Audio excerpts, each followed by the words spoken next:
ನಮಸ್ಕಾರ ಸ್ನೇಹಿತರೆ, ನಮ್ಮ ಮೈಥಾಲಜಿ ಮೀಟ್ಸ್ ಮೀ ಚಾನೆಲ್ಗೆ ತಮಗೆಲ್ಲರಿಗೂ ಸ್ವಾಗತ.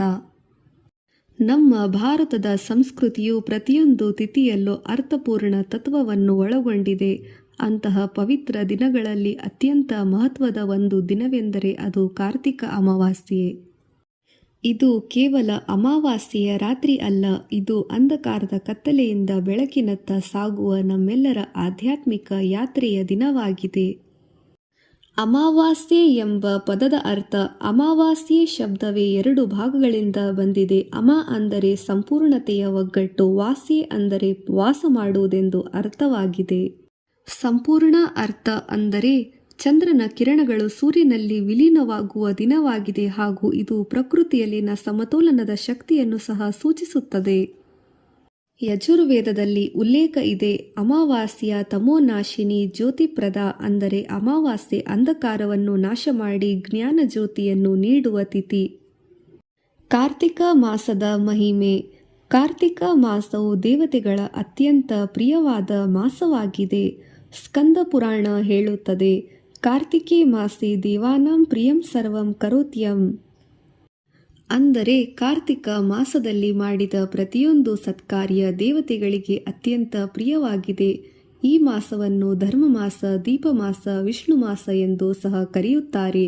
ಕಾರ್ತಿಕ ಮಾಸದಲ್ಲಿ ಶಿವ, ವಿಷ್ಣು, ಲಕ್ಷ್ಮಿ ಮತ್ತು ತುಳಸಿಯ ಆರಾಧನೆಯ ವಿಶೇಷ ಫಲಪ್ರದಾಯಕವಾಗಿದೆ. ದೀಪದ ತತ್ವ ಮತ್ತು ಬೆಳಕಿನ ಅರ್ಥ. ವೇದಗಳು ಮತ್ತು ಉಪನಿಷತ್ತುಗಳು ಬೆಳಕನ್ನು ಬ್ರಹ್ಮಸ್ವರೂಪ ಎಂದು ಬಣ್ಣಿಸುತ್ತದೆ. ಋಗ್ವೇದ ಹೇಳುತ್ತದೆ, ದೀಪೋ ಜ್ಯೋತಿರ್ ಪರಬ್ರಹ್ಮ, ಅಂದರೆ ದೀಪವೇ ಪರಬ್ರಹ್ಮ. ಅಮಾವಾಸ್ಯೆಯ ದಿನದಲ್ಲಿ ದೀಪ ಬೆಳಗಿಸುವುದರಿಂದ ಕೇವಲ ಮನೆ ಬೆಳಗುವುದಿಲ್ಲ, ಅದು ಮನಸ್ಸಿನ ಅಂಧಕಾರ, ದುಃಖ, ಅಜ್ಞಾನ ಎಲ್ಲವನ್ನೂ ಸಹ ನಾಶ ಮಾಡುತ್ತದೆ. ದೀಪದ ಬೆಳಕು ಜ್ಞಾನ, ದೀಪದ ತೈಲ ಧರ್ಮ ಮತ್ತು ದೀಪದ ಬತ್ತಿ ಭಕ್ತಿಯ ಸಂಕೇತವಾಗಿದೆ. ಪುರಾಣಗಳಲ್ಲಿ ಕಾರ್ತಿಕ ಅಮಾವಾಸ್ಯೆ ಕತೆ. ಒಮ್ಮೆ ಲಕ್ಷ್ಮೀದೇವಿ ಶ್ರೀ ಮಹಾವಿಷ್ಣುವಿಗೆ ಕೇಳಿದರು, ಪ್ರಭೋ, ಭೂಮಿಯ ಜನರು ಯಾವ ದಿನ ದೀಪ ಬೆಳಗಿಸಿದರೆ ನಾನು ಶಾಶ್ವತವಾಗಿ ಅವರ ಮನೆಗಳಲ್ಲಿ ವಾಸಿಸಬಹುದು ಎಂದು ಹೇಳಿದಳು. ಆಗ ಭಗವಂತ ವಿಷ್ಣು ದೇವರು ಹೇಳಿದರು, ಹೇ ದೇವಿ, ಕಾರ್ತಿಕ ಮಾಸದ ಅಮಾವಾಸ್ಯೆಯೆಂದು ದೀಪ ಬೆಳಗಿಸಿದರೆ ನಿನ್ನ ಕೃಪೆ ಆಶೀರ್ವಾದ ಅವರ ಮನೆಮನದಲ್ಲಿ ಶಾಶ್ವತವಾಗಿ ವಾಸಿಸಲಿ ಎಂದು ಹೇಳಿದರು. ಆ ದಿನದಿಂದಲೇ ದೀಪಾವಳಿ ಅಥವಾ ಲಕ್ಷ್ಮೀ ಪೂಜೆ ಆಚರಣೆ ಪ್ರಾರಂಭವಾಯಿತು. ಇದು ಕೇವಲ ಹಬ್ಬವಲ್ಲ, ಇದು ಶ್ರೀ ಲಕ್ಷ್ಮಿಯ ಆಧ್ಯಾತ್ಮಿಕ ಆಗಮನದ ದಿನವಾಗಿದೆ. ದೀಪಾವಳಿ ಮತ್ತು ಕಾರ್ತಿಕ ಅಮಾವಾಸ್ಯೆಯ ಸಂಬಂಧ. ಈ ದಿನದ ರಾತ್ರಿಯಲ್ಲಿ ಮನೆ, ದೇವಾಲಯ ಮತ್ತು ನದಿ ತೀರಗಳಲ್ಲಿ ದೀಪ ಬೆಳಗಿಸುವುದು ಪರಮ ಪುಣ್ಯಕರ. ವಿಷ್ಣು ಪುರಾಣ ಹೇಳುತ್ತದೆ, ದೀಪದಾನಂ ಮಹಾಪುಣ್ಯಂ ಕಾರ್ತಿಕ ಅಮಾವಾಸ್ಯಾಂ, ಅಂದರೆ ಕಾರ್ತಿಕ ಅಮಾವಾಸ್ಯೆಯಲ್ಲಿ ದೀಪದಾನ ಮಾಡಿದರೆ ಪಾಪಗಳೆಲ್ಲ ಕ್ಷಯವಾಗುತ್ತದೆ. ಇದು ಆತ್ಮಜ್ಯೋತಿ ಮತ್ತು ಭಕ್ತಿಭಾವದ ಸಂಭ್ರಮ. ಲಕ್ಷ್ಮೀ ಪೂಜೆಯ ವಿಧಿ.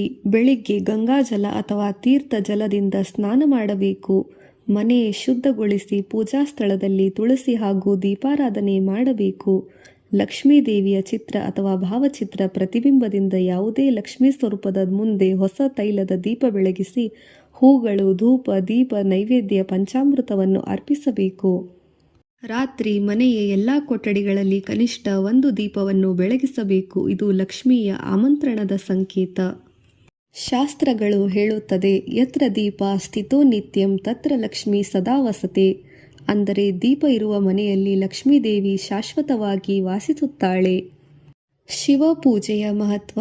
ಕಾರ್ತಿಕ ಅಮಾವಾಸ್ಯೆಯ ರಾತ್ರಿ ಶಿವನ ಆರಾಧನೆಯು ಬಹುಶಕ್ತಿದಾಯಕ. ಸ್ಕಂದ ಪುರಾಣ ಹೇಳುತ್ತದೆ, ಅಮಾವಾಸ್ಯೆಯಾಂ ಶಂಭು ಭಜತೆ ಸರ್ವ ಪಾಪ ವಿಮುಕ್ತ ಸ್ಯಾತ. ಜನರು ಈ ದಿನ ಓಂ ನಮಃ ಶಿವಾಯ ಮಂತ್ರ ಜಪ ಮಾಡಿದರೆ ಪಾಪಗಳು ನಾಶವಾಗಿ ಶಾಂತಿ ದೊರೆಯುತ್ತದೆ. ಈ ರಾತ್ರಿ ಬೆಳಕು ಅಂಧಕಾರದ ಯುದ್ಧ ಎಂದು ತಿಳಿಯಲ್ಪಟ್ಟಿದೆ. ಅಲ್ಲಿ ಶಿವನ ತ್ರಿನೇತ್ರದ ಜ್ಞಾನ ಬೆಳಕು ಅಂಧಕಾರವನ್ನು ಜಯಿಸುತ್ತದೆ. ಕಾರ್ತಿಕ ಸ್ನಾನ ಮತ್ತು ತುಳಸಿ ಪೂಜೆಯ ಪಾವಿತ್ರ್ಯ. ಕಾರ್ತಿಕ ಸ್ನಾನವು ಅತ್ಯಂತ ಮಹತ್ತರವಾಗಿದೆ. ಅಗ್ನಿ ಪುರಾಣ ಹೇಳುತ್ತದೆ, ಕಾರ್ತಿಕೆ ಜಲಸ್ನಾನಂ ದಶಯಜ್ಞ ಫಲಪ್ರದಂ, ಅಂದರೆ ಕಾರ್ತಿಕ ಮಾಸದಲ್ಲಿ ಮಾಡಿದ ಸ್ನಾನವು ದಶಯಜ್ಞದ ಫಲ ನೀಡುತ್ತದೆ. ಬೆಳಿಗ್ಗೆ ಮುಂಜಾನೆ ಸಮಯದಲ್ಲಿ ತುಳಸಿ ಸನ್ನಿಧಿಯಲ್ಲಿ ದೀಪ ಬೆಳಗಿಸಿ ಪ್ರಾರ್ಥನೆ ಮಾಡಿದರೆ ಭಕ್ತಿ, ಜ್ಞಾನ, ಶಾಂತಿ ಮತ್ತು ಶ್ರೀಲಕ್ಷ್ಮಿಯ ಕೃಪೆ ದೊರೆಯುತ್ತದೆ. ತುಳಸೀದೇವಿ ಲಕ್ಷ್ಮಿ ಅವತಾರ ಎಂದೇ ಪದ್ಮಪುರಾಣ ಹೇಳುತ್ತದೆ. ಪಿತೃತರ್ಪಣ ಮತ್ತು ದಾನ. ಅಮಾವಾಸ್ಯೆ ಎಂದರೆ ಪಿತೃಗಳಿಗೆ ಅತ್ಯಂತ ಪ್ರಿಯವಾದ ದಿನವೂ ಹೌದು. ಗರುಡ ಪುರಾಣ ಹೇಳುತ್ತದೆ, ಅಮಾವಾಸ್ಯಾಂ ಪಿತॄಣಾಂ ತರ್ಪಣಂ ಮೋಕ್ಷಪ್ರದಾಯಕಂ. ಈ ದಿನ ಪಿತೃತರ್ಪಣ ಮಾಡಿದರೆ ಅವರ ಆತ್ಮಗಳಿಗೆ ಶಾಂತಿ ದೊರೆಯುತ್ತದೆ. ಅನ್ನದಾನ, ವಸ್ತ್ರದಾನ, ದೀಪದಾನ ಈ ಮೂರೂ ಅತ್ಯಂತ ಪುಣ್ಯಪ್ರದಾಯಕವಾಗಿದೆ. ದೀಪದಾನವು ದಿವ್ಯ ಜ್ಞಾನದಾನ. ಮನುಸ್ಮೃತಿ ಹೇಳುತ್ತದೆ, ದೀಪಂ ದದಾತಿ ಯೋ ಭಕ್ತ್ಯಾ ತಮೋ ನಾಶಂ ಲಭೇತ್ ಧ್ರುವಂ. ಆಧ್ಯಾತ್ಮಿಕ ತತ್ವ. ಕಾರ್ತಿಕ ಅಮಾವಾಸ್ಯೆಯ ಆಧ್ಯಾತ್ಮಿಕ ಅರ್ಥ ಅಂಧಕಾರದ ಮಧ್ಯೆ ಬೆಳಕಾಗುವುದು. ದೀಪ ಬೆಳಕು ಬಾಹ್ಯವಲ್ಲ, ಅದು ಆಂತರಿಕ ಜ್ಯೋತಿ. ನಮ್ಮ ಮನಸ್ಸಿನಲ್ಲಿ ಇರುವ ಅಜ್ಞಾನ, ದ್ವೇಷ, ಕಾಮ, ಕ್ರೋಧ, ಲೋಭ ಇವುಗಳೆಲ್ಲ ಅಂಧಕಾರ. ಅವುಗಳನ್ನು ನಾಶ ಮಾಡಿ ಮನದ ಜ್ಯೋತಿ ಬೆಳಗಿಸಬೇಕು. ಉಪನಿಷತ್ತುಗಳು ಹೇಳುತ್ತದೆ, ಅಸತೋಮ ಸದ್ಗಮಯ ತಮಸೋಮ ಜ್ಯೋತಿರ್ಗಮಯ ಮೃತ್ಯೋರ್ಮ ಅಮೃತಂಗಮಯ. ಅಂದರೆ ಅಜ್ಞಾನದಿಂದ ಜ್ಞಾನಕ್ಕೆ, ಕತ್ತಲೆಯಿಂದ ಬೆಳಕಿಗೆ, ಮರಣದಿಂದ ಅಮೃತ ತತ್ವಕ್ಕೆ ಸಾಗುವುದಾಗಿದೆ. ಉಪಸಂಹಾರ. ಸ್ನೇಹಿತರೆ, ಕಾರ್ತಿಕ ಅಮಾವಾಸ್ಯೆ ಕೇವಲ ತಿಥಿಯಲ್ಲ, ಅದು ನಮ್ಮ ಆತ್ಮದ ಪ್ರಬೋಧನೆಯ ದಿನ. ದೀಪವನ್ನು ಬೆಳಗಿಸುವುದರಿಂದ ಕೇವಲ ಮನೆ ಬೆಳಗುವುದಿಲ್ಲ, ನಮ್ಮ ಮನಸ್ಸು, ಜೀವನ ಮತ್ತು ಸಮಾಜ ಬೆಳಗುತ್ತದೆ. ನಮ್ಮ ಮನಸ್ಸು, ಜೀವನ ಮತ್ತು ಸಮಾಜ ಬೆಳಗುತ್ತದೆ. ಆದ್ದರಿಂದ ಈ ದಿನ ದೀಪ ಬೆಳಗಿಸಿ ತುಳಸಿ ಪೂಜೆ ದಿನನಿತ್ಯ ಮಾಡೋಣ. ಲಕ್ಷ್ಮೀ ನಾರಾಯಣ ಶಿವ ಆರಾಧನೆ ಮಾಡಿ ಧರ್ಮ, ಭಕ್ತಿ ಮತ್ತು ದಾನದಿಂದ ಜೀವನವನ್ನು ಉಜ್ವಲಗೊಳಿಸೋಣ. ಇದು ನಮ್ಮ ಮೈಥಾಲಜಿ ಮೀಟ್ಸ್ ಮೀ ಚಾನಲ್. ಪುರಾಣ, ವೇದ ಮತ್ತು ಉಪನಿಷತ್ತಿನ ತತ್ವಗಳನ್ನು ನಮ್ಮೆಲ್ಲರ ಜೀವನಕ್ಕೆ ತರುವ ಒಂದು ಅದ್ಭುತ ಪ್ರಯತ್ನವಾಗಿದೆ.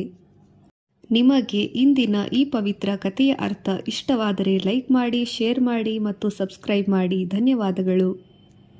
ಶ್ರೀ ಲಕ್ಷ್ಮೀನಾರಾಯಣ ಶಿವರ ಆಶೀರ್ವಾದ ನಮ್ಮೆಲ್ಲರ ಮೇಲೂ ಸದಾ ಇರಲಿ.